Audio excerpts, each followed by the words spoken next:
Hello guys, welcome to this video. तो आज के ये वीडियो में हम डिस्कस करने वाले हैं problem 268 from leet code missing numbers. तो ये बहुत इजी प्रॉब्लम है। हम इसके चार डिफरेंट अप्रोचेस देखेंगे और एक कोड करेंगे। तो इसमें बेसिकली आपको एक एरे दिया है नम्स करके, जिसमें n डिस्टिंक्ट नंबर्स है। रेंज जो नंबर्स है वो रेंज करते हैं 0 टू n, मतलब 0 और n बोथ इंक्लूसिव है। और आपको एक नंबर रिटर्न करने का है जो रेंज में नहीं है। तो बेसिकली इनिशियली यहाँ पे जो नम्स दिया है एरे, उसका लेंथ साइज 3 है, तो n इज इक्वल टू 3 हो गया। तो ये नंबर अगर आप ये एरे देखोगे तो इसमें एक नंबर मिसिंग है। कौन सा नंबर मिसिंग है आप देख रहे हो? 0 है, 1 है, इसमें 2 नहीं है, तो 2 मिसिंग है, तो आपका आउटपुट 2 होगा। ये वाले नम्स में क्या है, इसका लेंथ कितना है? 2 है ना। तो n इज इक्वल टू 2। तो कौन से नंबर्स होने चाहिए थे? 0 होना चाहिए था, 1 होना चाहिए था और 2 होना चाहिए था, पर इसमें 2 नहीं है, तो वो रिटर्न करेंगे। सिमिलरली इसमें क्या है, इसका लेंथ कितना है? 3, 3 प्लस 3 6, 6 प्लस 3 9, तो इसका लेंथ 9 है, तो इसमें नंबर होने चाहिए 0 टू 9 तक। कौन सा नंबर मिसिंग है? 8। तो आपको ये रिटर्न करना है, ठीक है। तो हम हमारे ब्लैक बोर्ड या फिर व्हाइट बोर्ड पे आ जाते हैं और देखते हैं। तो बेसिकली अगर हमको एक ये जो एरे दिया है नम्स करके 3 0 1, इधर n इज इक्वल्स टू 3 है। n इज इक्वल टू 3 है, मतलब कौन से नंबर्स होने चाहिए थे? 0 1 2 3, ये नंबर्स होने चाहिए थे, ठीक है। तो अगर हमको फाइंड करना है कौन सा नंबर नहीं है ये एरे में, ये वाले एरे में कौन सा नंबर नहीं है ये वाले एरे से, तो अगर हमको ये देखने का है तो हम क्या करेंगे? हम हर एक एलिमेंट लेंगे ये एरे का और चेक करेंगे इसमें प्रेजेंट है कि नहीं। और जो एलिमेंट इस ये एरे से, जो हमारा ये नया एरे है, ये एरे में से जो नंबर इसमें नहीं प्रेजेंट है वो हम रिटर्न कर देंगे। तो सबसे पहले 0, तो 0 0 प्रेजेंट है यहाँ पे। 1 1 भी प्रेजेंट है। 2, तो 2 यहाँ पे प्रेजेंट नहीं है, तो हम 2 रिटर्न कर देंगे।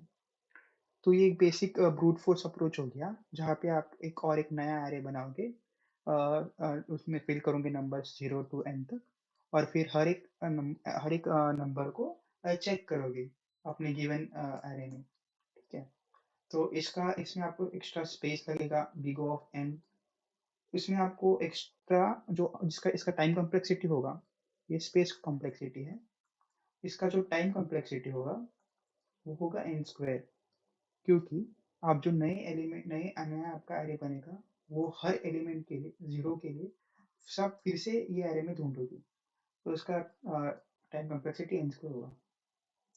तो अगर अगर हमको टाइम कॉम्प्लेक्सिटी कम करने का है तो हम क्या कर सकते हैं? हमारा काम क्या है, हमको ये एरे में से हमको हमारे जो जिसमें सारे एलिमेंट्स है वो एरे में से एक नंबर लेने का है और ढूंढने का है। ढूँढने का है, मतलब अगर ढूँढने का कुछ है हमको, किसी दूसरे चीज़ में, अगर हमको कुछ फाइंड करने का है, तो हम क्या यूज़ कर सकते हैं? हैश मैप यूज़ कर सकते हैं, ठीक है? हैश मैप से क्या होगा? हैश मैप या सेट आप जो भी कहें, आप उसमें उस सेट यूज़ कर सकते हैं। तो सेट से क्या होगा? तो सेट से ये होगा कि आपका अगर ये एलिमेंट एक बार इसके अंदर प्रेज़ेंट है, तो सब एलिमेंट्स तो डिस्टिंक्ट है अभी आपके पास, तो आप क्या करोगे? ये सारे एलिमेंट आप आपके सेट में डाल दोगे, ठीक है? तो ये आपके सेट में आप 3 डालोगे, फिर 0 डालोगे, फिर 1 डालोगे, ये आपके सेट में है। फिर आप 0, ये जो आपका होगा, ये 0 इसमें ढूँढोगे, तो ये आपको यहाँ पे मिल गया। फिर 1 ढूँढोगे, 1 भी आपको मिल गया। 2 ढूँढोगे, 2 आपको नहीं मिला, और ये जो ढूँढना है, ये हो जाएगा आपका बिग ऑफ 1 में, ठीक है? पर आपको ये सारे एलिमेंट्स के लिए रन करना पड़ेगा, तो वो n हो गया। तो इसका टाइम कॉम्प्लेक्सिटी होता है बिग ऑफ n, ठीक है? तो अपन अभी हम लोग बिग ऑफ n स्क्वायर से बिग ऑफ n तक आ गए। तो अगर हम अभी हमको क्या हम हमारी स्पेस कॉम्प्लेक्सिटी को भी थोड़ा कम कर सकते हैं क्या? क्या कुछ ऐसा अप्रोच है जिससे हमको हमारा स्पेस जो है वो भी बिग ऑफ 1 ही हो जाए? ठीक है, तो हम वो देखते हैं। एक बेसिक मैथमेटिकल अप्रोच है। क्या होगा, आपको एक एरे दिया है 3 0 1, आप इसका सम निकालो। इसका सम निकाल के क्या आएगा, 4 आएगा। फिर आपको ये जो आपका जो ओरिजिनल होगा, ठीक है, जो आपको होना चाहिए था, वो क्या है, 0 1 2 और 3। तो इसका आप सम निकालो, 6 आएगा। अगर आपने ओरिजिनल मतलब जो होना चाहिए था माइनस गिवन, उसका जो आपने सम का डिफरेंस निकालोगे, तो आपको जो मिसिंग नंबर है वो मिल जाएगा। यहाँ पे भी देखो 6 माइनस 4 तो 2, तो 2 अपना मिसिंग नंबर है, वो अपने को मिल गया। तो ये बहुत ही इजी अप्रोच है, इसमें कुछ आपको करना ही नहीं है। आपको 2 पास लगेंगे, लेकिन पहले पास में आपको इसका सम निकालना पड़ेगा, फिर दूसरे पास में इसका सम निकालना पड़ेगा और सब्सट्रैक्शन करना पड़ेगा। पर ये वीडियो में हम लोग एक दूसरा अप्रोच देखेंगे। हम लोग देखेंगे बिट मैनिपुलेशन से क्वेश्चन कैसे किया जाए। ठीक है, तो अभी थोड़ा बिट मैनिपुलेशन देखते हैं और सीखते हैं। तो आपको एक ऑपरेशन पता होगा बिट मैनिपुलेशन में, जो है एक्सऑर। ठीक है, एक्सऑर ऑपरेशन। एक्सऑर में क्या होता है, अगर दोनों दोनों अपने अभी अपने पास एक ए है और एक बी, ये जो बीच में सिंबल है, ये एक्सऑर का सिंबल है। तो ए एक्सऑर बी, ये क्या होता है, अगर दोनों अपने ए और बी अगर दोनों सेम रहेंगे तो आएगा 0। अगर दोनों अलग रहेंगे तो आएगा 1। तो अगर ए का वैल्यू होगा 0 और बी का वैल्यू होगा 1, तो इसका वैल्यू आएगा 1।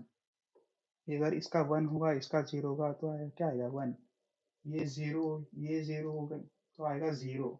तो दोनों जब सेम होंगे तब 0 आएगा। ये 0 है, ये 0, सॉरी ये तो क्या, ये 1 है, ये 1 है, तो ये भी 1, ये भी 0 आएगा। जब दोनों सेम है तो 0 आता है। ये एक्सॉर की एक प्रॉपर्टी है। ठीक है, तो एक्सॉर की मतलब प्रॉपर्टी नहीं है, ये एक्सॉर ऐसा काम करता है। एक्सॉर की एक प्रॉपर्टी है, वो है क्यूमुलेटिव। तो एक्सॉर की एक प्रॉपर्टी है, A XOR B is equal to B XOR A. तो ये क्यूमुलेटिव प्रॉपर्टी है एक्सॉर की। ठीक है, मतलब ये इज इक्वल टू ये। और एक एक्सॉर की प्रॉपर्टी है कि अगर आपने एक किसी भी नंबर का एक्सॉर आपने 0 के साथ किया, तो आपको वो नंबर इटसेल्फ आ जाएगा। ठीक है, फॉर एग्जांपल अगर आपके पास 3 है, तो 3 को आप बाइनरी में कैसे लिखोगे, 0 1 1। तो अगर आपने 3 का एक्सॉर कर दिया 0 के साथ, ठीक है, तो 0 0 0, इसका वैल्यू क्या आएगा, 1 और 0, मतलब दोनों अलग है। दोनों अलग है तो क्या आता है, 1 आता है। 1 और 0 दोनों अलग है तो 1 आता है। 0 0 तो सेम है तो 0 आएगा। ये क्या होगा, ये आपका 3 हो गया ना, मतलब ए का एक्सॉर 0 के साथ किया तो आपको ए ही आता है। और अगर आपने ए का एक्सॉर ए के साथ किया, मतलब उसी का नंबर का एक्सॉर आपने उसी के साथ किया, तो क्या आता है। तो देखते हैं यहाँ पे, हमारा 3 है, 3 क्या होता है, 0 1 1। इसका एक्सॉर हमने 0 1 1 मतलब 3 के साथ फिर से किया। 1 और 1 सेम है, सेम आता है तो 0 भी सबसे सेम ही होंगे ना, मतलब 0 आता है। ठीक है, तो ये आप ध्यान रखना कि अगर ए का एक्सॉर 0 के साथ किया तो ए आता है, और ए का एक्सॉर ए के साथ किया तो 0 आता है हमेशा। ठीक है, तो हमें यहाँ पे 3 एरे, 2 एरेस थे अपने पास। ठीक है, कौन सा एरे था, एक एरे अपने पास जो गिवन था वो 3 0 1। ठीक है, ये अपना एक एरे था। फिर अपने पास और एक एरे था, जो हमने जो n तक एलिमेंट्स थे उनसे बनाया था, 0 1 2 और 3। ये हमारे पास दूसरा एरे था। तो अभी हमने देखा कि अगर एक एलिमेंट का उसके साथ एक्सॉर किया तो आंसर 0 आता है। तो अगर इन दोनों में अगर मैंने 3 का एक्सॉर 3 के साथ किया, तो मेरा आंसर 0 आ गया, मतलब दोनों कट हो गए। 0 का एक्सॉर मैंने 0 के साथ किया, तो मेरा आंसर 0 आ गया, मैंने दोनों को कट कर दिया।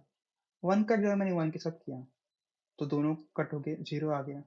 और 2 का एक्सॉर अभी अभी 0 है ना, अभी अपने पास 0 है, तो 2 का एक्सॉर मैंने 0 के साथ किया, तो मेरा 2 ही आ गया ना। अभी हम अच्छे से समझते हैं इसको। फॉर एग्जाम्पल अब ये 301 है और वो 0123 है। मैं क्या करता हूँ, 3 लेता हूँ, 3 का मैं एक्सॉर करूँगा 0 के साथ, उसका मैं एक्सॉर करूँगा 1 के साथ, फिर उसका मैं एक्सॉर करूँगा 0 के साथ, फिर उसका मैं एक्सॉर करूँगा 1 के साथ, फिर उसका मैं एक्सॉर करूँगा 2 के साथ, फिर उसका मैं एक्सॉर करूँगा 3 के साथ। ठीक है। तो अभी क्या हो जाएगा, जो 3 था और 3 और ये 3, ये दोनों XOR एक साथ करे हो जाएंगे, तो इसका आंसर 0 आ जाएगा। ठीक है।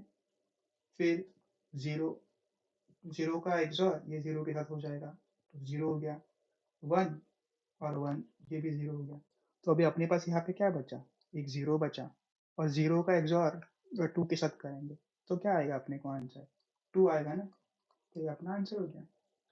अगर आपको इसको बिट्स में करने का है तो वो भी आप कर सकते हो, आप ट्राई करना। और 3 क्या होता है, 3 1 1 होता है। 1 1 का आपने XOR किया 0 1 के साथ, तो आपको क्या आएगा, यहाँ पे 1 1 सेम है मतलब 0, और ये 1 0 अलग है मतलब 1। फिर उसका XOR आपने अभी हमने 1 के साथ किया ना, और ये 3 हो गया, ये दोनों का XOR 0 0 के साथ XOR किया, तो 0 0 0 0 क्या है, सेम है, मतलब यहाँ पे क्या आएगा, 0 आएगा, और यहाँ पे 1 आएगा। ठीक है।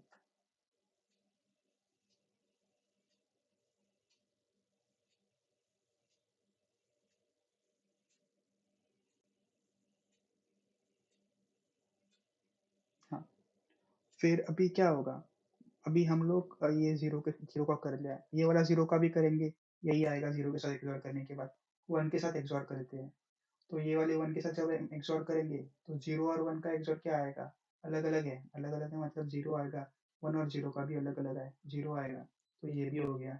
फिर हमारे पास ये क्या 0 0 थे पहले से, अभी हम ये 2 के साथ XOR करेंगे। 2 के साथ XOR मतलब 1 0 के साथ XOR, ये क्या होता है, 0 0 0 0 0 0 सॉरी 1 आता है, और 1 और 0 का XOR 0 आता है। ठीक है। फिर हम XOR करेंगे 3 के साथ। 3 क्या है, 1 और 1, 1 और 1 का XOR क्या है, दोनों सेम है मतलब 0 आएगा। 0 और 1 का XOR क्या है, 1 आएगा। ये 1 और 0, 1 0 मतलब बाइनरी में ये क्या होता है, ये 2 होता है, तो हो गया ना आंसर 2। तो ऐसा मतलब हम क्या कर रहे हैं, हम सारे एलिमेंट्स का XOR कर रहे हैं, और जो भी एलिमेंट्स बचा अपने पास वो अपना आंसर है। ठीक है। तो हम अभी इसको कोड कर लेते हैं और देखते हैं हम कैसे कोड कर सकेंगे। बहुत ही ईजी है।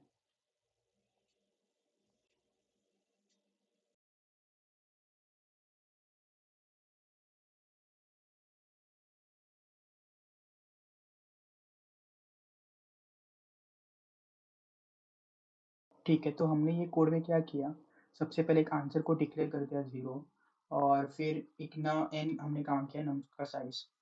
पहले हमने जो ये फॉर लूप लिखा है, ये जो हमारी ओरिजिनल एरे होनी चाहिए थी 0 1 2 3, ठीक है, उसके लिए मतलब less than equal to n तक है। तो वो सारे नंबर्स को पहले हमने एक्सोर कर लिया। फिर हमने और एक फॉर लूप चलाया, ये कहाँ तक चला, ये चला हमारे सिर्फ जो हमको गिवन एरे है इसके ऊपर, तो ये इसके एलिमेंट्स आ गए। तो इवेंचुअली जो एलिमेंट मिसिंग था वो अपने आप यहाँ पे आ जाएगा, क्योंकि बाकी एलिमेंट्स को अपने आप कैंसिल कर देंगे। ठीक है। तो ये बहुत ही अच्छा क्वेश्चन था, बहुत सारी कंपनीज में पूछा भी गया है। Thank you for watching this video, और सब्सक्राइब करना चैनल को। बाय।